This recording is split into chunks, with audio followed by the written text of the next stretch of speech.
శివుడికి పాలు ఎందుకు అర్పిస్తారో తెలుసా? శివలింగం అంటే ఒక రాయి కాదు. శివలింగం అంటే ఆకారం లేని చైతన్యానికి గుర్తు.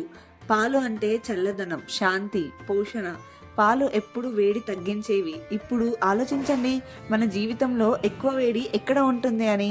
కోపంలో, అహంకారంలో, అసహనంలో, అసూయలో ఉంటుంది. అవి అన్నీ ఉష్ణగుణాలు.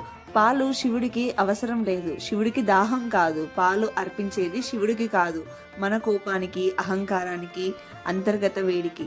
శివలింగంపై పాలు పోసేటప్పుడు మనకు మనమే చెప్పుకోవాలి, నా కోపం శాంతించాలి, నా మనసు చల్లబడాలి. అదే నిజమైన అర్థం. నెమ్మదిగా పాలు పోసేటప్పుడు మన శ్వాస కూడా నెమ్మదిగా మారుతుంది. మన మాటలు తగ్గుతాయి, మన మనసు సాఫ్ట్ అవుతుంది. అది ఒక ఇన్నర్ కూలింగ్ ప్రాసెస్. అందుకే శివాభిషేకం తర్వాత మనకు శాంతిగా అనిపిస్తుంది. శివుడికి పాలు అర్పించడం అంటే ఒక ఆచారం కాదు, అది ఒక జ్ఞాపకం, ఒక శిక్షణ, ఒక హెచ్చరిక. శివుడిలా బలంగా ఉండు, కానీ పాలలా మృదువుగా ఉండు. అదే శివపురాణం చెప్పే అసలు అర్థం. శుభం భవతు.